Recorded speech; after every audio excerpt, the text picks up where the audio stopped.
Thumbnail ಚೆನ್ನಾಗಿಲ್ಲ ಅಂತ ಹೇಳಿದ್ರೆ ಯಾರು ಆ ವಿಡಿಯೋ ಮೇಲೆ ಕ್ಲಿಕ್ ಮಾಡಿ ನೋಡಲ್ಲ. ತಮ್ನೇಲು ತುಂಬಾ ಅಟ್ರಾಕ್ಟಿವ್ ಆಗಿರಬೇಕು. ಅದನ್ನು ಚೆಕ್ ಮಾಡೋಣ ಏನು ಹಾಕಿದ್ದಾರೆ ಅಂತೇಳಿ ಚೆಕ್ ಮಾಡಿ ನೋಡೋಣ ಅನ್ನೋ ಥರ ಇರಬೇಕು.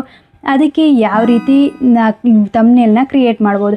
ಒಂದು ವಿಡಿಯೋ ಮಾಡಿಬಿಟ್ಟು ಜಸ್ಟು ವಿಡಿಯೋದಲ್ಲಿ ನೀವು ತಮ್ನೇಲೇ ಆ್ಯಡ್ ಮಾಡಿಲ್ಲ ಅಂತ ಹೇಳಿದ್ರೆ ಆ ವಿಡಿಯೋ ತುಂಬ ದಿನ ಓಡಲ್ಲ. 1-2 ವಿಡಿಯೋ ತುಂಬ ಚೆನ್ನಾಗಿ ಓಡ್ಬೋದು, ಆದರೆ ಎಲ್ಲ ವಿಡಿಯೋ ಚೆನ್ನಾಗಿ ಓಡೋದಿಲ್ಲ. ಅದಕ್ಕೆ ಆದಷ್ಟು ತಮ್ನೇಲ್ನ ಆ್ಯಡ್ ಮಾಡಿ. ತಮ್ನೇಲಲ್ಲಿ ಆ್ಯಡ್ ಮಾಡೋದಕ್ಕೆ ಯಾವ ಆ್ಯಪ್ ಬೆಸ್ಟು ಅನ್ನೋದನ್ನು ಈ ವಿಡಿಯೋದಲ್ಲಿ ಕಂಪ್ಲೀಟಾಗಿ ತಿಳಿಸ್ಕೊಡ್ತೀನಿ.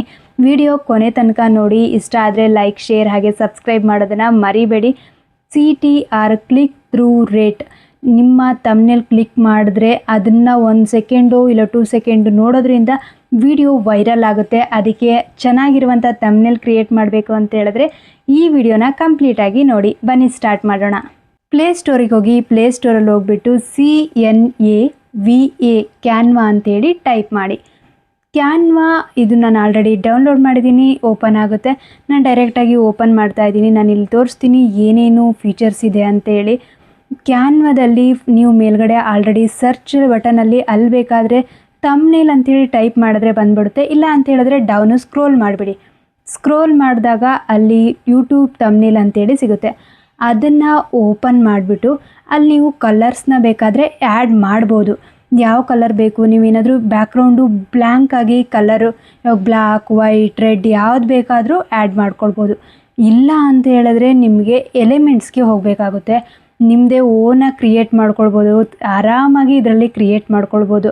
ಎಲಿಮೆಂಟ್ಸ್ಗೆ ಹೋಗ್ಬಿಟ್ಟು ನಿಮ್ಗೆ ಯಾವ ಬ್ಯಾಕ್ಗ್ರೌಂಡ್ ಬೇಕು, ನೀವು ಟ್ರಾವೆಲ್ ಮಾಡ್ತಾ ಇದ್ದೀರಾ ಅಂತ ಹೇಳಿದ್ರೆ ಟ್ರಾವೆಲ್ ಬ್ಯಾಕ್ಗ್ರೌಂಡು ಯಾವ ಪಿಕ್ಚರ್ ನಿಮ್ಗೆ ಬೇಕು ಅದನ್ನು ಆ್ಯಡ್ ಮಾಡ್ಕೊಳ್ಬೋದು.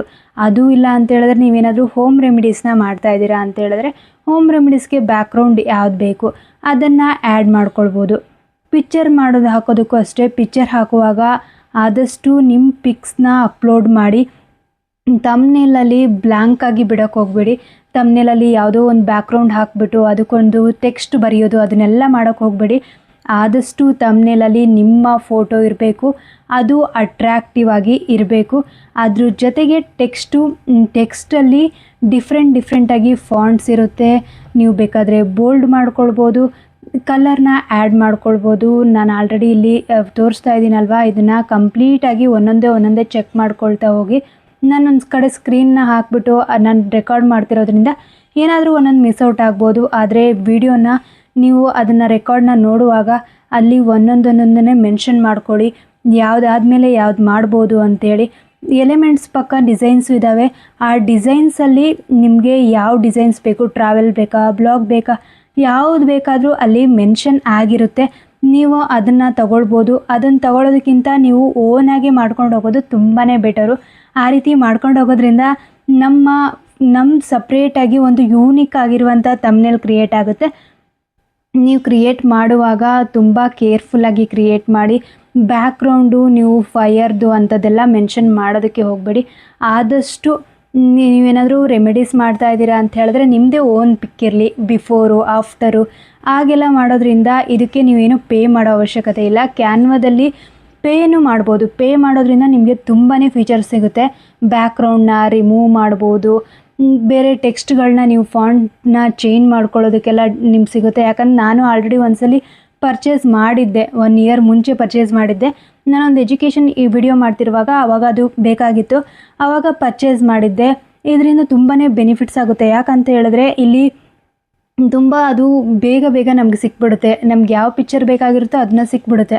ಆದರೆ ಪೇ ಮಾಡಿಲ್ಲ ಅಂತ ಹೇಳಿದ್ರೆ ಸ್ವಲ್ಪ ಸರ್ಚ್ ಮಾಡಬೇಕಾಗುತ್ತೆ. ಸರ್ಚ್ ಮಾಡಿದರೂ ಪರವಾಗಿಲ್ಲ. ನೀವೇನಾದರೂ ಫಸ್ಟಾಗಿ ನೀವು ಯೂಟ್ಯೂಬ್ ಸ್ಟಾರ್ಟ್ ಮಾಡ್ತಾ ಇದ್ದೀರಾ ಅಂದರೆ ಆದಷ್ಟು ನೀವು ಪೇ ಮಾಡೋದಕ್ಕೆಲ್ಲ ಹೋಗಬೇಡಿ. ನಿಮ್ಗೆ ಯೂಟ್ಯೂಬಿಂದ ಮಾನಿಟೈಸೇಷನ್ ಆಗಿ ಒಂದು ಫಸ್ಟು ಸೆಕೆಂಡ್ ಪೇಮೆಂಟ್ ಬಂದ ಮೇಲೆ ನಿಮಗಿದು ಅವಶ್ಯಕತೆ ಇದೆ, ಪೇ ಮಾಡಲೇಬೇಕು, ಆವಾಗ ನನಗೆ ಒಳ್ಳೊಳ್ಳೆ ತಮ್ನೇಲ್ನ ಆ್ಯಡ್ ಮಾಡ್ಬೋದು ಅಂತ ಅನ್ನಿಸ್ದಾಗ ಆ್ಯಡ್ ಮಾಡಿ. ಆದರೆ ಇವಾಗ ಮಾತ್ರ ಯಾವುದೇ ಕಾರಣಕ್ಕೂ ಪೇ ಮಾಡೋದಕ್ಕೆ ಹೋಗಬೇಡಿ.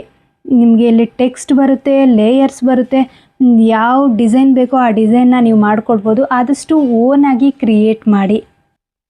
ತಮ್ನೇಲಲ್ಲಿ ನಿಮ್ಮದೊಂದು ಪಿಕ್ ಹಾಕ್ಬಿಟ್ಟು ಅದ್ರ ಜೊತೆಗೆ ಒಂದು ಟೆಕ್ಸ್ಟ್ ಬರೆಯೋದಕ್ಕಿಂತ ಅದ್ರ ಜೊತೆಗೆ ಯಾವುದಾದ್ರೂ ಒಂದು ಪಿಕ್ಚರ್ನ ಆ್ಯಡ್ ಮಾಡಬೇಕಾಗುತ್ತೆ. ಇವಾಗ ನೀವು ಒಂದು ಹೋಮ್ ರೆಮಿಡಿ ಮಾಡ್ತೀರಾ ಅಂತ ಹೇಳಿದ್ರೆ ಅಲ್ಲಿ ಮೇಯ್ನಾಗಿ ನಿಮಗೆ ಅಟ್ರಾಕ್ಟಿವ್ ಆಗಿ ಕಾಣಿಸೋದು ಒಂದು ಅರಿಶಿನ ಆಗಿರ್ಬೋದು, ಶುಂಠಿ ಆಗಿರ್ಬೋದು, ಅಂಥದ್ದನ್ನು ಆ್ಯಡ್ ಮಾಡಬೇಕಾಗುತ್ತೆ.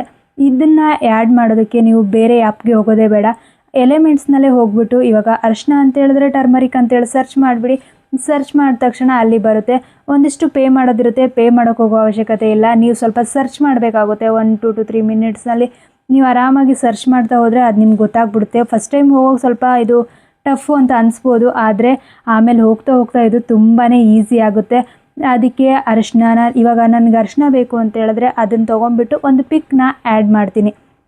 ಆ ಪಿಕ್ನ ಆ್ಯಡ್ ಮಾಡೋದ್ರಿಂದ ಇನ್ನೂ ಅಟ್ರಾಕ್ಟಿವ್ ಆಗಿ ಕಾಣುತ್ತೆ.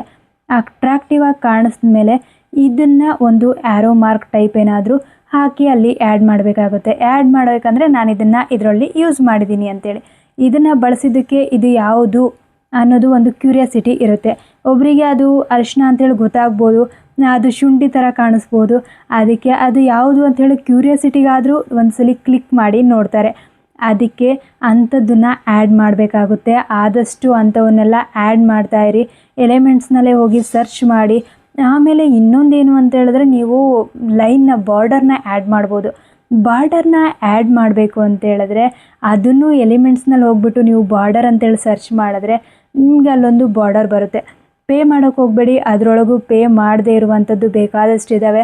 ಅಂಥದ್ದನ್ನು ತೊಗೊಂಡ್ಬಿಟ್ಟು ಅದಕ್ಕೆ ನೀವು ಬೇಕಾದರೆ ಯಾವ್ಯಾವ ಕಲರ್ ಬೇಕು ಆ ಕಲರ್ನ ಆ್ಯಡ್ ಮಾಡ್ಕೊಳ್ಬೋದು. ಆ್ಯಡ್ ಮಾಡಿಕೊಂಡು ಹಾಕ್ಬೋದು. ಆಮೇಲೆ ನಿಮ್ಮ ಪಿಕ್ ಹಾಕಿರ್ತೀರಲ್ವ ಅದನ್ನು ಫುಲ್ಲು ಇದ್ದರೆ ಅದನ್ನು ಕ್ರಾಪ್ ಮಾಡಿ. ನಾನು ಇನ್ಶಾಟ್ನಲ್ಲಿ ಫಸ್ಟು ಅದನ್ನು ಕಟ್ಔಟ್ ಮಾಡ್ಕೊತೀನಿ, ರಿಮೂವ್ ಮಾಡ್ತೀನಿ. ಬ್ಯಾಕ್ಗ್ರೌಂಡ್ ಏನಿರುತ್ತೋ ಅದನ್ನು ರಿಮೂವ್ ಮಾಡ್ತೀನಿ. ಆ ರೀತಿ ನೀವು ಇನ್ಶಾಟ್ನಲ್ಲಿ ಫೋಟೋ ಹೋಗ್ಬಿಟ್ಟು ಅಲ್ಲಿ ಕಟ್ಔಟ್ ಅಂತ ಆಪ್ಷನ್ ಇರುತ್ತೆ, ಅಲ್ಲಿ ಹೋಗ್ಬಿಟ್ಟು ನೀವು ಅದನ್ನು ರಿಮೂವ್ ಮಾಡ್ಬೋದು. ನೆಕ್ಸ್ಟ್ ವಿಡಿಯೋದಲ್ಲಿ ಆದರೆ ಅದನ್ನು ನಾನು ನಿಮಗೆ ತಿಳಿಸ್ಕೊಡ್ತೀನಿ. ಈ ವಿಡಿಯೋದಲ್ಲಿ ಕ್ಯಾನ್ವಾ ಬಗ್ಗೆ ತಿಳ್ಕೊಂಡಿದ್ದೀರಲ್ವ, ಈ ಕ್ಯಾನ್ವಾದಲ್ಲಿ ನೀವು ಕಂಟಿನ್ಯೂಯಸ್ ಆಗಿ ಯೂಸ್ ಮಾಡ್ತಾ ಹೋಗ್ತಾ ಇದ್ದರೆ ನಿಮಗೆ ಅದ್ರ ಬಗ್ಗೆ ಅರ್ಥ ಆಗುತ್ತೆ. ಸುಮ್ಮನೆ ಯಾವುದ್ಯಾವುದಕ್ಕೂ ಪೇ ಮಾಡೋದು ಅದೆಲ್ಲ ಮಾಡೋಕ್ಕೋಗಿ ಸುಮ್ಮನೆ ಟೈಮ್ ವೇಸ್ಟ್ ಮಾಡ್ಕೋಬೇಡಿ, ಹಾಗೆ ಮನಿನ ವೇಸ್ಟ್ ಮಾಡ್ಕೋಬೇಡಿ. ಆದಷ್ಟು ಇಂಥ ಪೇ ಮಾಡದೇ ಇರುವಂಥ ಆ್ಯಪ್ಗಳು ಇದೆ, ಪೇ ಮಾಡದೆ ನಾವು ಯೂಸ್ ಮಾಡುವಂಥ ಆ್ಯಪು ಇದೆ. ಅದನ್ನೆಲ್ಲ ನೀವು ಯೂಸ್ ಮಾಡ್ಕೊಳ್ಬೋದು. ಅಟ್ರಾಕ್ಟಿವ್ ಆಗಿರುವಂಥ ಒಂದು ಅಟ್ರಾಕ್ಟಿವ್ ಥಂಬ್ನೇಲ್ನ ಕ್ರಿಯೇಟ್ ಮಾಡ್ಬೋದು.